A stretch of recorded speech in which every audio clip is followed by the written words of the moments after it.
Seekor elang terbang ke istana, lalu menjelma menjadi wujud raja. Kepada Ratu Cantik, selama beberapa menit, raja yang sebenarnya mendorong pintu hingga terbuka. Raja palsu itu mengungkapkan penampilan aslinya. Orang ini adalah Zeus, penguasa segala sesuatu. Zeus, raja menghunus pedangnya, tapi aku hanya bisa menyaksikan Zeus berubah menjadi elang dan terbang menjauh. Setelah itu, raja marah. Diperintahkan untuk membunuh ratu yang sedang hamil, dan melemparkan peti matinya ke laut. Zeus tahu dia marah. Petir surgawi menyambar raja. Sejak itu, tidak ada seorang pun yang mengetahui keberadaannya. Cara Zeus yang sewenang-wenang ini menyebabkan perang besar antara dewa dan manusia. Keesokan harinya sebuah perahu nelayan lewat, menemukan peti mati mengambang di laut. Nelayan dengan cepat mengambilnya, buka tutupnya dan lihat, ratu terengah-engah, menggendong bayi yang baru lahir. Nelayan yang jujur, membesarkan anak itu seperti putranya, dan menamainya Perses. 20 tahun berlalu dengan cepat. Perses telah dewasa. Hari itu, seluruh keluarga pergi memancing seperti biasa. Mereka melihat tebing curam tidak jauh dari situ. Patung Zeus yang megah berdiri tegak. Tetapi ketika mereka berpaling kepada para dewa untuk berdoa, ayah di sebelahnya memperhatikan sesuatu yang tidak biasa. Di kaki patung tersebut, ada sekelompok tentara yang merusaknya. Benar saja, suara retakan yang tajam terdengar. Patung raksasa Zeus jatuh ke laut besar. Tindakan ini secara tidak sengaja menyatakan perang terhadap Tuhan. Ketika para prajurit bersorak di tebing, monster bersayap tiba-tiba melompat dari laut. Mereka seperti hantu yang bergerak secepat kilat. Serangan sembarangan. Ketika prajurit terakhir jatuh, setan mulai berkumpul di udara, berputar dan berubah menjadi wujud lelaki tua Mediterania. Dia berbalik untuk melihat Perses di bawah, seperti melihat musuh lama. Kemudian berubah menjadi api hitam dan bergegas turun ke perahu. Perahu itu langsung tenggelam ke dasar laut. Perses sadar kembali dan segera berenang. Namun, seluruh keluarga sang ayah terikat di perahu, selamanya tenggelam di laut dalam. Perses berenang ke permukaan laut sambil berteriak kesakitan. Adegan dengan cepat berpindah ke Gunung Olimpia. Ternyata itu adalah lelaki tua Mediterania tadi.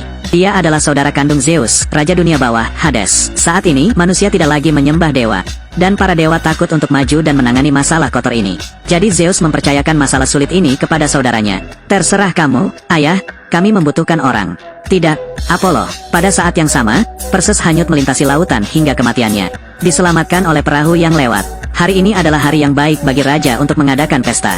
Untuk memberi selamat kepada prajuritnya karena telah meruntuhkan patung Zeus. Melalui 3 minggu alkohol, bahkan ratu pun mulai bergosip. Dia bahkan menyebut dirinya dewa. Kami adalah dewa sekarang. Ratu, jangan kasar. Tanpa diduga, dia baru saja selesai berbicara. Gelombang kehancuran segera turun. Asap hitam berputar-putar di sekitar kerumunan, berkumpul di tengah istana. Ketika energi berkumpul, hal itu menciptakan daya tarik yang sangat besar, menarik tentara di sekitarnya. Hanya Perses, setengah manusia, setengah dewa, yang baik-baik saja. Asap hitam dengan cepat menampakkan wujud aslinya. Dia adalah Raja Dunia Bawah, Hades. Itu bagus. Itu kamu. Perses melihat musuh-musuhnya membunuh kerabatnya. Darah mengalir ke otak. Tapi saat ini dia bukan tandingan Hades. Lihat pemandangan yang begitu menakutkan. Ratu sangat arogan sekarang. Juga dengan patuh berlutut, Hades dengan lembut mengangkatnya. Segera kulitnya mulai membusuk. Dalam sekejap mata, dia berubah menjadi seorang wanita tua. Untuk menghukum manusia yang berani tidak menghormati dewa. 10 hari kemudian, Hades akan melepaskan Kraken di Laut Utara. Pada saat itu, seluruh kota ini akan seperti tidak pernah ada. Hanya mengorbankan putri cantik itu. Kemanusiaan baru saja lolos dari bencana. Setelah berbicara, Hades berubah menjadi asap hitam dan menghilang. Hingga saat ini, hanya penyihir yang tinggal di taman bunga yang gelap hanya tahu cara mengalahkan Kraken. Sesuatu yang tidak bisa ditunda, Perses membawanya serta tentara elit berangkat untuk berperang. Namun perang ini tidak sesederhana itu. Di tengah jalan, monster setengah manusia setengah hewan tiba-tiba muncul. Kekuatan yang sangat besar. Monster itu memanfaatkan kesempatan itu untuk menggigit tangan Perses. Sekalipun seluruh tim bergegas maju, itu bukanlah tandingannya. Ketika monster itu menyambar kepala Perses, rekan satu timnya segera datang dan memotong tangannya. Aku mengerti, bukan berarti aku sama dengan diriku sendiri. Semua orang segera mengikuti. Ketika tiba di kuil yang ditinggalkan, monster itu dikalahkan oleh pasukannya. Tapi ketika darah hitamnya menetes ke pasir, tanah tiba-tiba meledak. Monster itu mengambil kesempatan itu untuk melarikan diri. Kalajengking raksasa muncul. Memang benar sebaiknya hindari kulit melon dan batok kelapa. Semua orang harus bergegas maju. Karena kesenjangan gaya terlalu besar, pasukan terus-menerus mengorbankan nyawa mereka. Melihat Perses hendak disengat ekor beracun, protagonis perempuan berdiri tegak dan melemparkan talinya. Potong ekor beracunnya. Kalajengking berubah untuk menyerang pahlawan wanita. Pada saat bahaya, Perses menggunakan seluruh kekuatannya untuk melemparkannya ke zona aman. Kemudian kalajengking itu menyelam. Setelah beberapa saat hening, Perses menghunus pedangnya, membunuh kalajengking beracun itu. Ketika orang-orang lengah, di kejauhan ada kalajengking yang lebih besar. Saya pikir kali ini tidak ada jalan keluar. Tanpa diduga, ada monster dengan penampakan aneh di lereng gunung. Gunakan sihir jahat untuk mengendalikan hewan-hewan ini. Menjadi alat mobilitas bagi semua orang. Orang-orang kayu yang mengerikan ini sebenarnya adalah roh pohon yang terpesona oleh para dewa. Mereka membantu Perses, karena mereka mempunyai musuh yang sama. Itu Hades, memiliki alat bergerak yang nyaman. Semua orang segera pergi ke taman bunga yang suram. Dalam suasana suram dan seram, monster yang menarik perhatian muncul. Mereka sangat jelek. Melihat penampilannya, dia mungkin adalah seorang penyihir dunia bawah. Perses juga tidak main-main. Tanyakan langsung kepada mereka bagaimana cara menghancurkan Kraken. Namun, penyihir yang secara alami kejam itu tiba-tiba menyerang. Beruntung Perses bereaksi cepat, mencuri satu-satunya mata di tangannya. Penyihir dunia bawah hanya bisa berbicara dengan patuh. Bagaimana cara membunuh Kraken? Ada jalan. Tapi itu hampir mustahil. Benar, mencari monster dunia bawah Medusa. Segala sesuatunya tidak bisa ditunda. Semua orang segera berangkat ke dermaga feri Hoang Tuyen. Roh pohon melemparkan koin emas ke aliran kuning. Koin itu perlahan-lahan tenggelam. Di kejauhan, setitik cahaya mulai terlihat di kabut.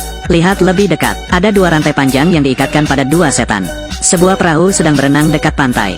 Rangka yang berdiri di atas perahu adalah penambang jiwa. Anda hanya perlu membayar ongkos feri. Itu akan membawamu ke sisi lain aliran kerajaan. Tapi orang-orang ini normal kecuali mereka sakit jiwa. Jika tidak ada yang menginginkan waktu luang, mereka akan berakhir di tempat yang mengerikan ini.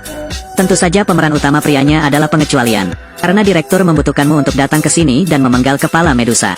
Perses dengan cepat memimpin pasukan ke tempat yang gelap. Semua orang menyiapkan kuda-kuda untuk menunggu musuh. Jangan pernah melepaskannya sedetik pun. Bagaimanapun, ini adalah sarang Medusa. Berdasarkan keunggulan medan, Medusa membantu setiap anggotanya. Perses menjawab, bersiaplah untuk menyerang dengan roh pohon. Dia bergegas menuju Medusa, menarik perhatian terlebih dahulu. Setelah berlari satu putaran, roh pohon mengambil kesempatan itu untuk menebas. Sayangnya kali ini saya hanya bisa memotong beberapa helai rambut. Medusa dengan marah menggunakan ekornya untuk mengikat roh pohon itu. Gunakan sihir membatu. Medusa tampak bingung dan masih tidak tahu. Roh pohon tidak memiliki jiwa. Bagaimana aku bisa berubah menjadi batu? Roh pohon itu tidak segan-segan meledakkan dirinya sendiri. Memungkinkan Perses memanfaatkan kesempatan menyerang. Di luar dugaan, darah Medusa juga kental. Tidak ada masalah sama sekali. Melihat Medusa semakin dekat dengan Perses, anggota terakhir mengeluarkan sepasang pisau. Potong batu jatuh yang mengenai ekor Medusa. Gunakan hidup Anda untuk mendapatkan waktu yang berharga. Perses mengambil kesempatan itu untuk melihat pantulan di perisai. Temukan sudutnya, berbalik dan tebas sekali. Potong kepala Medusa. Tapi aku tidak percaya itu. Ketika Perses keluar dari area gelap, monster setengah manusia tiba-tiba muncul dan membunuh sang pahlawan wanita. Perses dengan marah mengambil pedang yang diberikan Zeus kepadanya. Menabrak monster itu. Ternyata itu adalah raja yang telah hilang selama 20 tahun. Jangan bergabung dengan mereka. Setelah pahlawan wanita itu meninggal, Perses mengangkat pedang suci dan kepala Medusa, naik kuda dan terbang ke Argos. Ketika sang putri cantik hendak ditelan Kraken, Perses mengeluarkan kepala Medusa. Sekilas, monster besar itu juga berubah menjadi batu. Baru saja selesai berurusan dengan Kraken, Hades muncul lagi. Dia juga raja yang menguasai dunia bawah. Hahaha, saya Tuhan. Saya tidak akan pernah mati. Hanya melihat Perses menghunus pedang suci, menurunkan petir dari langit, kemudian ditransmisikan ke Hades. Kirim dia kembali ke neraka. Perses kemudian melompat ke laut untuk menyelamatkan sang putri. Itulah akhir filmnya. Dia tidak pernah bersama sang putri, tapi berdasarkan ayah dewa Zeus, melakukan sambaran petir, menghidupkan kembali pahlawan wanita tersebut. Dari itu, dua orang satu kuda, menjalani kehidupan yang bahagia. Penonton di depan layar, apakah kamu masih kesepian tahun ini?